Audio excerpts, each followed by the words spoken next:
ইহুদি বা ইয়াহুদিম মূলত একটি জাতি বা ধর্মীয় জনগোষ্ঠী যারা বনি ইসরায়েল জাতির অন্তর্গত এবং জাতিগতভাবে ইহুদি ধর্মের অনুসারী। ইব্রাহিমের পুত্র ইসহাক তার পুত্র ইয়াকুব ওরফে ইসরায়েল বা ইসরায়েল এর বংশধর বনি ইসরায়েল নামে পরিচিত। ইসরায়েল পৃথিবীর একমাত্র ইহুদি রাষ্ট্র। ইসরায়েল নিয়ে একটি কথা প্রচলিত যে এই দেশ সম্পর্কে তারা যতটুকু জানায় বিশ্ববাসী ঠিক ততটুকুই জানে। ইসরায়েল হলো এমন একটি দেশ যেখানে শুধু ইহুদিদেরই বসবাস, আর ইহুদি হলেই কেবলমাত্র সে দেশের নাগরিক হওয়া সম্ভব। এজন্য ইসরায়েলকে প্রমিসড ল্যান্ডও বলা হয়। 1949 সালে ইসরায়েল, লেবানন, জর্ডান ও সিরিয়ার মধ্যে একটি চুক্তি হয়েছিল।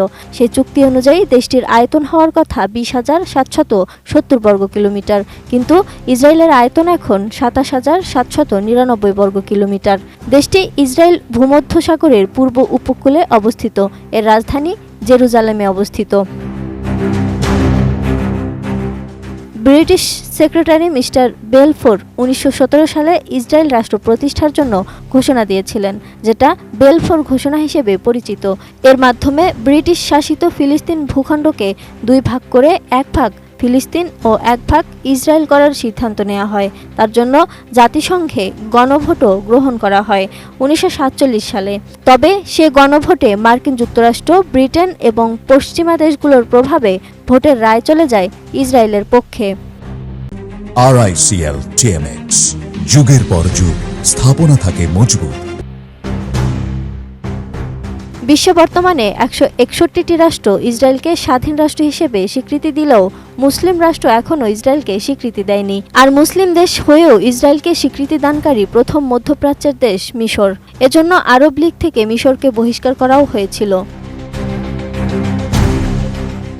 পৃথিবীর সবচেয়ে গোপনীয় ও সবচেয়ে অস্বচ্ছ পরমাণু কার্যক্রম চালায় ইসরায়েল। 60-এর দশকে দেশটি পারমাণবিক বোমার অধিকারী হয়। তবে কোথা থেকে ও কিভাবে এই পরমাণু অস্ত্র তৈরির বিপুল পরিমাণ ইউরেনিয়াম পেল সেই রহস্য সবারই অজানা।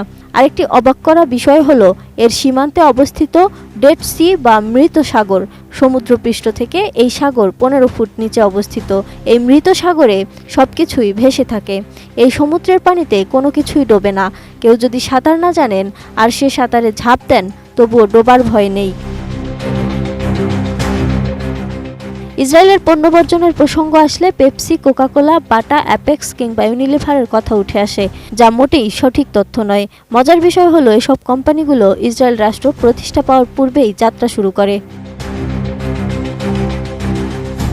এছাড়াও টাইমস ম্যাগাজিনের জরিপে উঠে এসেছে গত শতাব্দীর সবচেয়ে ক্ষমতাধর ও বিজ্ঞানী আলবার্ট আইনস্টাইন ছিলেন একজন ইহুদি। ইসরায়েলি বসবাসকারী এমন এক ধরনের সংগঠন রয়েছে যারা ইহুদি হয়েও তারা দেশ বিরোধী। ইহুদি জাতিরা মুসলমানদের পুরো উল্টো নিয়ম কানুনের অনুসারী। যেমন ইসলাম ধর্মে মদ্যপান হারাম, অন্যদিকে ইহুদিদের জন্য মদ্যপান জায়েজ। আবার উটের মাংস ও চিংড়ি মাছ মুসলমানদের জন্য বৈধ, কিন্তু ইহুদিদের জন্য অবৈধ। মৌলবাদী ইহুদি পুরুষরা চায় যেন তাদের স্ত্রী বছর বছর সন্তান জন্ম দিতে পারে, অন্তত স্ত্রী গর্ভে যত বেশি সন্তান নেওয়া যায় নিতে থাকেন। তাদের ধারণা ইহুদিদের জনবল বাড়লে তারা পৃথিবী শাসনে আরও শক্তিশালী হয়ে উঠতে পারবে। মুসলিম ধর্মানুযায়ী নারীদের মাথা ঢাকতে বলা হয় যাতে চুল না দেখা যায়। ইহুদি নারীদের বিয়ের দিন পুরো মাথা ন্যাড়া করতে হয়। বিবাহিত জীবনে আর মাথায় চুল গজানোর জো নেই তাদের। চুল দেখানো মানে নারীর অবমাননা বলে মানা হয় সে দেশে। তাছাড়াও আইফোনের যত নতুন মডেল বাজারে বের হয় তার আগে পরীক্ষা নিরীক্ষা করা হয় ইসরায়েলেই।